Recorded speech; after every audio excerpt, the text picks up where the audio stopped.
Sveiki visi, tai šį kartą tęsime mūsų Suzuki Bandito restauraciją arba prikelimą antram gyvenimui. Taigi žiūrim ant kadrų.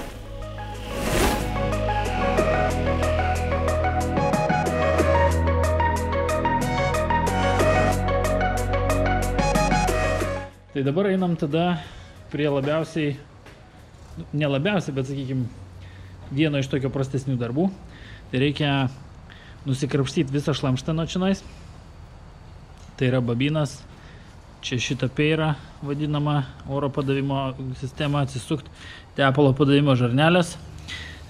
Gazo trosai lieka čia. Visą kitą mes bandysime pasitraukti šonus, kad galėtume nusimti siurbimo, tiksliau ne įsiurbimo, o vožtuvų dangtelį. Mūsų užduotis keis tarpinę, tuo pačiu pakeisim žvakes. Ir patikrinsim vožtuvų tarpelius, kadangi jau atidaryta, tai papildomai ardyti nieko nereikia. Jeigu reiks, tai tos vožtuvus aišku išsireguliuosime.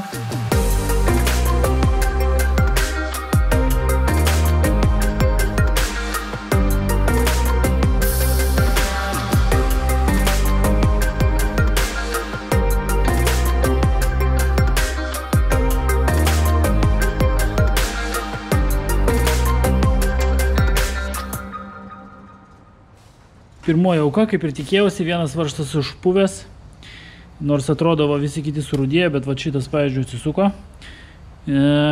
O va štai toj pusėje toks pat varžtas priešingoje, va ten va neatsisuka. O čia va jisai yra, kur čia va pirštų pabandysiu parodyti. Ten kur va čia va, jums beveik matosi.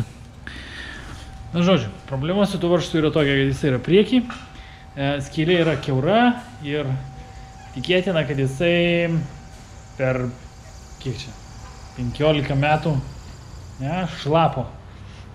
Ir galų galia buvo paliktas stovėti, reiškia, užkirmijo, įpuvo į aliuminį, reiškia, ir ko gero to varžto dienos yra skaičiuotas, bet norint pakeisti tarpinę, reikia jį būtinai atsukti ir paskui vėl įsukti, nes kitaip neužsispaus. Taigi, nežinau, nuo ko pradėti ir nežinau, ką ten sugalvoti, nes ten yra tokia šlikšti vieta, kad jūs net neįsivaizduoja. Prieiti iš viršaus neįmanoma, iš apačios prieiti trukdo duslintuvas. Norint teisingai padaryti ir prieiti, reiktų nusiimti variklį. Ko aš visiškai neturiu jokio noro daryti. Tai jau net sukosi mintis galvoja, gal netgi nekeisti tos tarpinės. Na ką, šiandien kita diena prie Suzuki Bandito mūsų, kuris taip gerai ėjęs ir prašys tik aptarnavimo, bet pasirodo užpuvęs varžtas ir dabar reikės kažkaip jį atkrapštyti. Tai vakar biškį palikau laiko savo, kaip čia sakyti, permėgiant su mintim, kad tas varžtas užpuvęs. Tai nusiteikiau, kad jį visgi reikia išsukti kažkokiu tai būdu.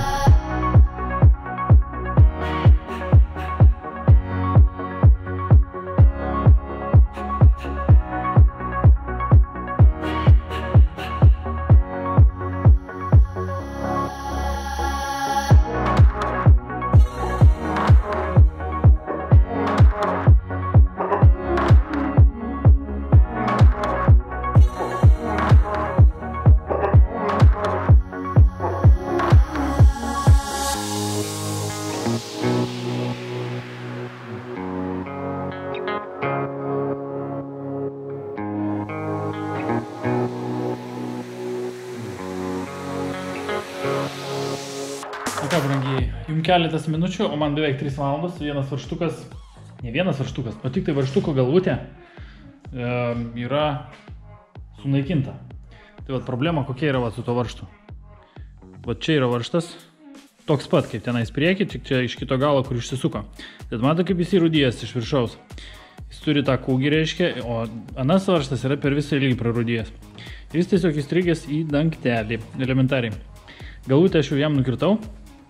Teoriškai kaip ir turėtų nusimti, bet nusimti nenori, elementariai linksta dangtelis. Ir viskas, jeigu bandysiu plėšti,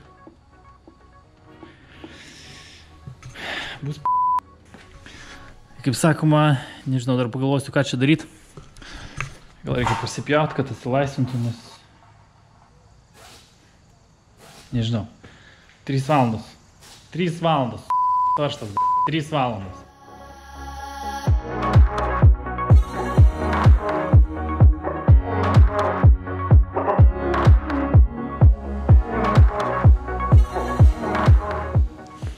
Na ką, išsukome vos vieną varžtą, dirbtuvėse bardakas toks jausmas, kad buvo nesitvarkyta visą savaitę. Tai va tas kaltininkas va čia va buvo, dabar jau jo nebėra. Kaip sakoma, dangtelį nuėmėm ir ką, ir eisim pasižiūrėti, kame čia bėda. O bėda va kame, kur čia mano pakrapštyti su ko nors. Va kame bėda, prikirmyje šito viso reikalo šūdo, reiškia, ir susidarė sluoksnis. Čia va kita dalis, reiškia, ant jos irgi buvo dar sluoksnis susidaręs. Ir tas varžtas, kaip sakoma, užpuvęs čia ir viskas. O sriegis dabar žiūriu, kad net visiškai geras buvo. Jis, kaip sakoma, elementariai paėmė ir turėjo išsisukti visiškai gerai. Bet laikė vat, būtent va šitą viršutinę dalis, dėl to, kad joje, reiškia, prisirinkę kažkokio šūdo. Dabar ką mes padarysim? Mes paimsim, įsidėsim kažkokią tai panašaus diametro daiktą čia į vidų. Užvirinsim tą tarpelį, kurį čia prasipjojam, kad atsipalaiduotų ir pavyktų tą dangtį mums nuimti.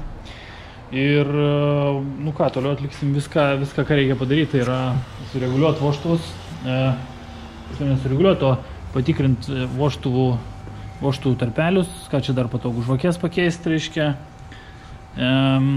Padarysim, taip pat mums reikės va ten, va tą vietą išsilyginti paviršių, kad nebūtų ten pakirmyje.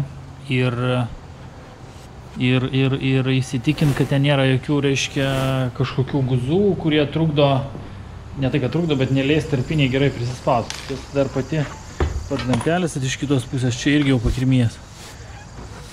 Va. Yra, reiškia, šito oksidacijos aliuminio. Tai čia irgi būtinai reikia išsivalyti. Išlyginti, va čia kažkokį įdubimą padariau, reiškia. Čia irgi va palyginti biškį, kad gerai tarpinė prispaustų. Žodžiu, yra ką veikti. Elementarus, reiškia, tarpinės keitimas, kuris turėtų užtrukti 2 valandas, nu daugiausiai gal 3, čia pačiu blogiausiu atveju, skaitant žvakių, filtro keitimą ir kuro bako nuėmimą. Na gerai, tai einam tada toliau daryti visus kitus darbus, gana čia, kaip sakoma, liūdėti.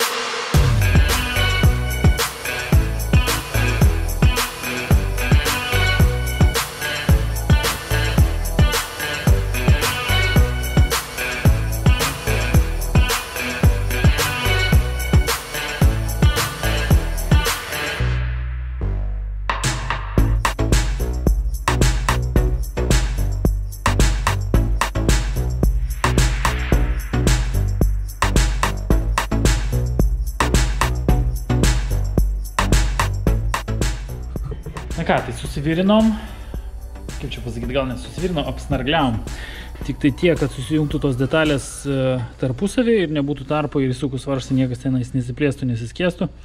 Taip pat, kiek įmanoma, pataisim šitą apatinę dalį, kad biški kažkokia plokštuma būtų artimesnė tai, kuri turėtų būti. Na ir dabar, ko gero, eisim tikrinti vožtuvų tarpus. Tai pirmiausia, mums reikės anoj pusiai čia atsisukti dangtelį, ten yra, kur čia tas dangtelis, va čia dangtelį atsisukti, reiškia, ten yra veržlė, kurios pagalba mes galėsim prasukti variklį, visiškai nesudėtingai. Tada reikės išsisukti žvakės, tada reikės, pamatuoti tarpus, pasižiūrėti, ar jie geri. Jeigu jie geri, tai tada tęsim su dangtelio tarpinės keitimo, tiksliau surinkinėsim viską atgal, o jeigu ne, tai tada dar pareguliuosim ir pačius vožtuvų tarpelius. Na ir viskas, daugiau čia jokių niuansų nėra, viskas labai primityvų ir paprasta. Vožtuvai reguliuojasi ne šaibom, o yra veržlikė ir specialus kvadratinis toksai varžtelis, reiškia, kaip sakoma, pats primityviausias reguliavimas, koks tik tai gali būti. Nieko ten labai, kaip sakoma, ypatingo nėra. Nors kiti dauguma motociklų reguliuojami vožtuvai yra šaibutėm specialiom, reiškia tokiom pagal storį, kurios sumažina arba padidina tarpelį. Gerai, tai kažką tada darom. Dangtelį gal nusimsiu taip, o paskui kažką žvakę suksim. Nu, žodžiu, darbai juda į priekį.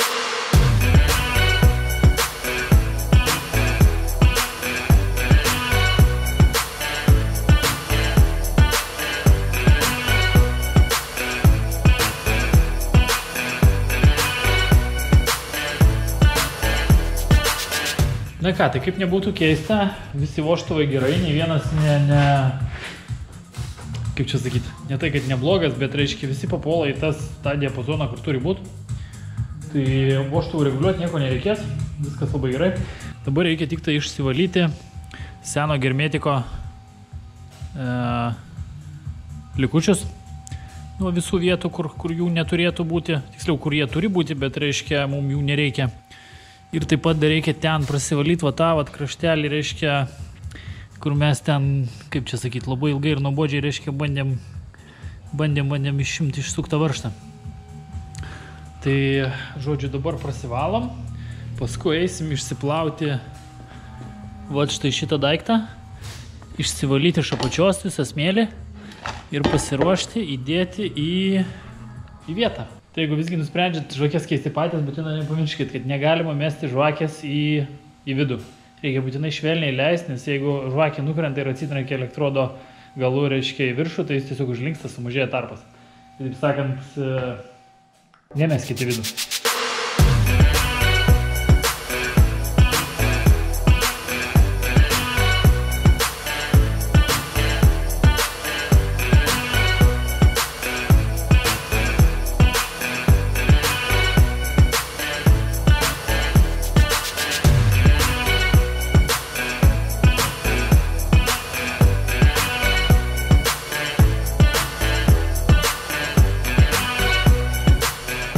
Tai nelentas varžtas, kuris mus iškankino prieš tai, dabar vėl kiša koją. Galvojau, kad rasiu kažką panašaus įstuks, bet nieko neradau. O galų gale paaiškėjo, kad nestandartinis. Prakeiktas Suzukis padaręs, reiškia, elementariai įsukęs 7 mm varžtą, kuris yra visiškai nestandartinis. Tokių varžtų bet kur nenupirksi. Ir kaip sakom, vos ne tai, kad reikia ieškoti arba, reiškia, originalaus varžto kažkur tai, ko niekas neturi ir nenori pardavinėti. Arba jeigu turi, tai kur nors kaime kokiam, reiškia, kur laukti reikės, vėl nežino kiek. Žodžiu, vargais negalais susižvėjoju Viurfe varžtą 7. Reikės tik tai pasitrumpinti ir įsukti. Reikės pasidaryti kažkokią, tai nežinau, galbūt įvorę ar kažką tai, kad neprispaus per daug, reiškia, to dangtelio. Tada ką? Tada reikia užsidėti vamsdelį, kuris peiro sistemos, reiškia šitos, kuris va čia va ten giliau antras, tas, kuris trukdė tą varžtą išpjauti. Ko dar susidėti vamsdelius. Tada ką? Nieko, nu ir iš esmės surinkinėti viską link sinchronizacijos. Dar su stabdžių rankeną reikės biškai padirbėti, reiškia pravalyti ir skystį stabdžių pakeisti galiai ir priekį. O visa kita beveik gatava. Tiesa, mes tą gerąjį, kuris išsisuko iš priekio, įsukom į aną pusę. Labai gerai sutepė ir primozuoja tepalą, kad tikėtina, kad daugiau tenais nebeužsikimš, nebeužkirmys. Gerai, tai darbuojamės, visai nedaug beliko. Pasižiūrėsim, kokia čia to sinchronizacija motociklo visai įdomi.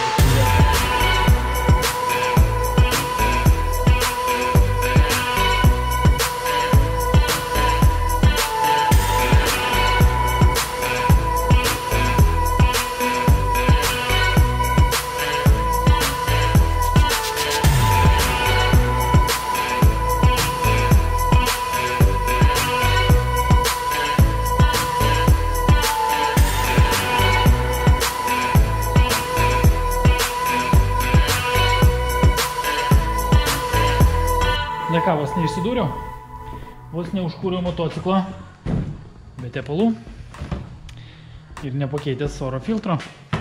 Taigi dabar, ką mums reikia padaryti, yra pakeisti filtrą ir pripildyti tepalų. Išpilti išpyliau, įpilti neįpyliau, tai vos, visai čia kaip sakoma.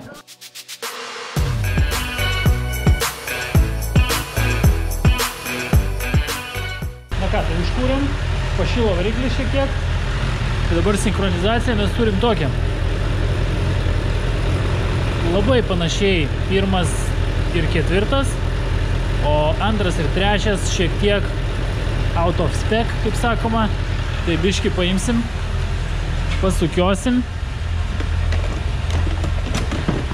Kaip sakoma, visą šitą reikalą. Labai norėtųsi tikėti, kad visko tiek ir užteks.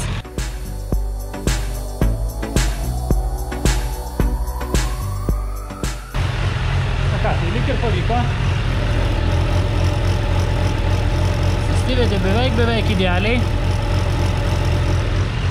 Variklis dabar dirba tolygiai, tai žodžiu, liko visai smulkmė, tik tai uždėti kuro baką, dar prieš tai tokius skystį pakeisti, tai šitą liko priekį ir tinkamai tempti grandinę, įsitikinti tiksliau, kad jinai tinkamai tempta, kai motociklas stovės ant žemės. Taigi pabaigiam ir galima grąžinti savininkui.